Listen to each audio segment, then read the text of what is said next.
We're on the run-up to one of the major events of the year, but for now we have the Road of Kalos to look forward to. Now there's going to be a lot of information, so let's get started. The Road to Kalos is starting Monday, February the 23rd at 12 AM, and that's going to last until Friday the 27th at 11:59. So let's do a breakdown of what's going on. Now for the entire week, we're going to have the following features. We're going to have 2k eggs that will contain Larvitar, Bagon, Beldum and Gibble, and all of those are going to be shiny eligible.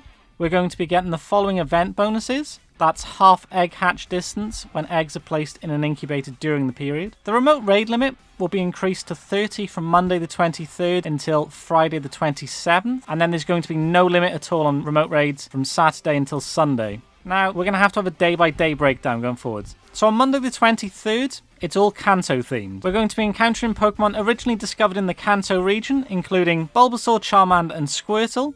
And as the rare spawns, Pikachu, Clefairy and Meowth. Going on to raids, throughout the day there's going to be 1-star raids featuring Pikachu wearing Red's hat and Pikachu wearing Leaf's hat. And later in the day at the same time we're going to have an unannounced Max Monday and a raid hour featuring Articuno, Zapdos and Moltres. Now as a bonus, Articuno encountered from these raids will know the charge attack Hurricane, Zapdos encountered from the raids will know the fast attack Thundershock, and Moltres encountered from raids will know the charge attack Sky Attack. Moving on to Tuesday on the 24th, it's all Johto themed. We're going to be encountering Pokemon originally discovered in the Johto region, including Chikorita, Cyndaquil and Totodile. As the rare spawns, it's going to be Marill, Hoppip and Teddiursa. Then going on to raids throughout the day, there's going to be 1-star raids featuring Pikachu wearing Ethan's hat and Pikachu wearing Lyra's hat. Later in the day, we're going to have a Totodile Spotlight Hour. That's going to have 2x Stardust as the bonus. And at the same time, there's going to be a raid hour featuring Shadow Lugia and Shadow Ho-oh. So you're going to have to make a choice with that. I would say the 2x Stardust for the Spotlight Hour is a little more tempting to potentially miss a raid hour. Moving on to Wednesday on February the 25th, it's all going to be Hoenn themed. You're going to encounter Pokemon originally discovered in the Hoenn region, including Trico, Torchic and Mudkip, and as the rare spawns Poochyena, Tailo and Nincada. So again, going on to the raids, throughout the day there's going to be 1-star raids. This time it's going to be Pikachu with Brendan's hat and Pikachu wearing May's bow. Later in the day it's going to be a raid hour featuring Primal Kyogre and Primal Groudon. And as a bonus, Kyogre encountered from these raids will know the charge attack Origin Pulse, and Groudon encountered from raids will know the charge attack Precipice Blades. On Thursday, February 26th, it's all going to be Sinnoh themed. Now, you may encounter Pokemon originally discovered in the Sinnoh region, which are going to include Turtwig, Chimchar, Piplup, and then as the rare spawns, Bidoof, Shinx, and Snover. Now, it's worth bearing in mind that there will be space-time anomalies every other hour. They are going to last an hour, and they will change the raid bosses. So throughout the day, there's going to be 1-star raids featuring Pikachu wearing Lucas's hat, Pikachu wearing Dawn's hat, and then during the space-time hours, there's going to be Pikachu wearing Ray's cap and Pikachu wearing Akari's kerchief. During the non-space-time anomaly hour, we're going to have Dialga and Palkia as the legendary raids. During the hours with the anomalies, we're going to have the origin forms of Dialga and Palkia. Later on in the day, we'll have a raid hour featuring Dialga and Palkia, and then during the half that has the space-time anomalies effect, we're going to have Origin Form Dialga with the potential of Roar of Time, and Origin Form Palkia with the potential of Spatial Rend. Finally, we've reached Friday on February the 27th, and this time it's all going to be Unova themed.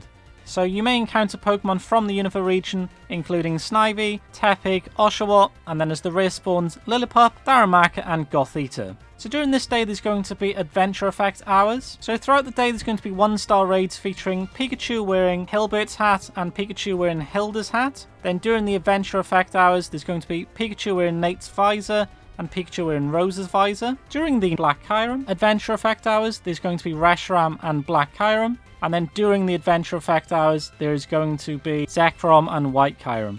Later in the day, we're going to have the Raid Hour. That's going to be featuring Reshiram and Black Kyurem. And then during the Adventure Effect half of that, it's going to be Zekrom and White Kyurem. And as a bonus, Reshiram encountered from the raids will know the Charge Attack Fusion Flare. Zekrom encountered from raids will know the Charge Attack Fusion Bolt. And Kyurem encountered from raids will have the chance to know the Charge Attack Glaciate, which is what you need to eventually fuse to the different forms of Kyurem and have the special moves for those. The Road to Kalos event will feature different special backgrounds for you to collect each day. On Monday the 23rd, during the Kanto theme, there's going to be Pikachu wearing Red's hat and Pikachu wearing Leaf's hat. Those can have a background inspired by Team Mystic, Team Instinct, or Team Valor. Articuno can have a background inspired by Team Mystic. Zapdos can have a background inspired by Team Instinct, and Moltres can have a background inspired by Team Valor, so essentially the same colours. On Tuesday the 24th, during the Johto theme, Pikachu wearing Ethan's hat and Pikachu wearing Lyra's hat can have a background inspired by Pokemon Gold version or Pokemon Silver version, incidentally my favourite games. Shadow Lugia can have a background inspired by Pokemon Silver, and Shadow Ho can have a background inspired by Pokemon Gold version. Now on Wednesday, February the 25th, during the Hoenn theme, Pikachu wearing Brendan's hat and Pikachu wearing May's bow can have a background inspired by Pokemon Ruby and Pokemon Sapphire versions. Kyogre can have a background inspired by Pokemon Sapphire version, and Groudon can have a background inspired by Pokemon Ruby version. On Thursday the 26th, during the Sinnoh theme, Pikachu wearing Lucas's hat, and Pikachu wearing Dawn's hat, Pikachu wearing Ray's cap, and Pikachu wearing Akari's kerchief can have a background inspired by the Pokemon Diamond version or Pokemon Pearl version. And Dialga and Origin Form Dialga can have a background inspired by Pokemon Diamond version.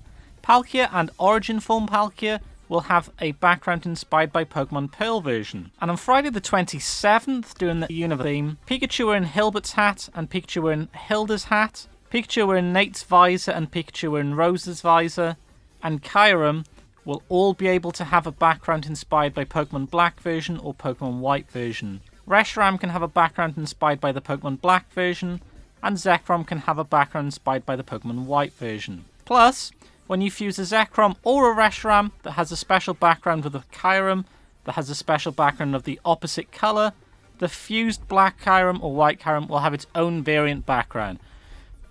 Phew! Right, we've covered all of the backgrounds. That was a lot to get through. Now to move on to the other details. Right, moving on to the field research. There's going to be a themed field research after each day's featured region, and it's going to be available starting at midnight local time daily. You can complete field research tasks to earn Candy and Candy XL for each day's featured raid bosses, plus encounters with different costume Pikachu. Now, you have to note that Pokemon obtained from the field research won't have the special backgrounds. It looks like there's also going to be generic backgrounds, but I'm not sure if this is for these Pikachu or when the Go Tour has started, so that's something to bear in mind. This is also going to repeat as timed research daily at 5 AM.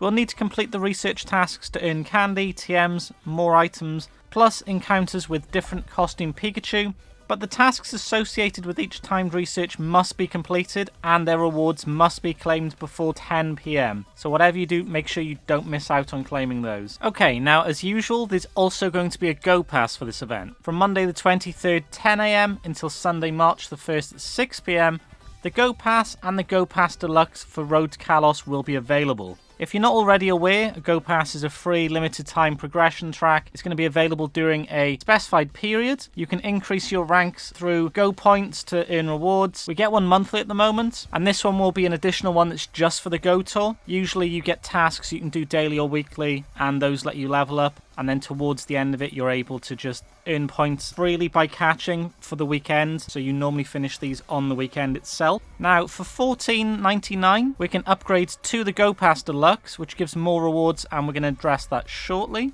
So, from Monday the 23rd until Friday the 27th, you can collect Go points up to a daily cap during the Road to Kalos event to get a head start on your Go Pass. There's going to be no limit to the amount of Go points you can earn between Saturday, February 28th, and Sunday, March the 1st. So on the free Go Pass, you're going to receive the following rewards. And an encounter with a Lucario that has a Mega Evolution inspired special background. That's sick. Lucario Mega Energy. A Go Tour 2026 T. Encounters with event themed Pokemon. Stardust, XP, Pokeballs, Candy, and more. And then for those that upgrade to the Go Pass Deluxe, you can also earn the following rewards along with what I've just mentioned. And that's an encounter with Hooper Unbound, a Lucky Trinket, Zygarde Cells, Zygarde Jacket Avatar Item, Victory Bell Mega Energy, Malamar Mega Energy, Candy XL, more premium items such as Battle Passes, Incense, TMs, etc., and even more. The milestone bonuses we'll be getting are, so at Tier 1, when you reach rank 25 for free, you'll be getting Scatterbug appearing more frequently when you pin gifts, you'll be able to open up to 100 gifts per day, you'll be able to receive 200 gifts per day from spinning stops or gyms. You'll be able to hold up to 40 total gifts in your item bag. and you'll be getting 1.5 times catch XP. Now, if you've upgraded the pass to the Deluxe Pass, Scatterbug will appear even more frequently when you pin gifts. That's a great bonus. One additional candy awarded for catching Pokemon in 5-star raids, Mega Raids, Primal Raids, and Shadow Raids.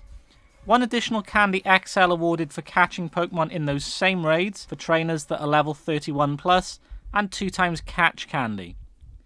At tier 2, when you reach rank 50 for free, the bonuses will be a large increase to the catch effectiveness of Premier Balls, and 2 times catch XP. Now again, if you've upgraded to the Deluxe Pass, you'll be getting an additional 5,000 XP from completing raids, and 2 times Hatch XP. And then finally, at rank 3, when you reach rank 75, you'll be getting a substantial increase to the catch effectiveness of Premier Balls, and 3 times catch XP. However, if you've bought the extra Deluxe Pass, you'll be getting 2 times Stardust from completed raids, and 2 times Hatch Stardust. So that's a lot of boosts related to the pass, so you'll want to rank up as soon as you can, and consider if you want to buy the deluxe version or not. Now that was a lot to take in, like all of these events usually are, but to round it up, we've got half egg hatch distance all week, along with the remote raid pass limit of 30. Monday is Kanto themed with spawns and the Kanto birds as a raid hour, and they will have their special moves.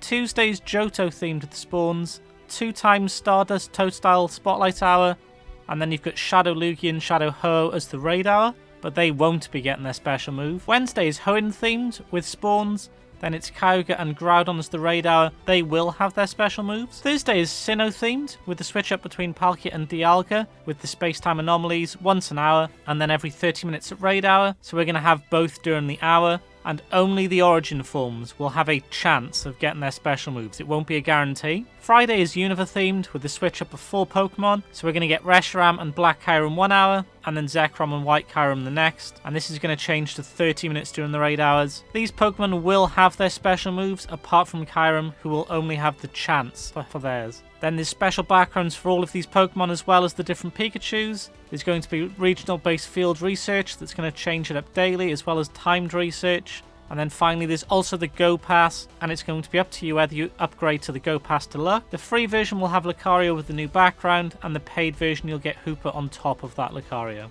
Now that was a lot to take in, as I've said, so if any of this information has helped, feel free to like and subscribe so that you won't miss out on future videos that will do the same kind of thing. Also feel free to click on either of the videos here if you want to watch more content from me. And as always guys, I'll catch you in the next one.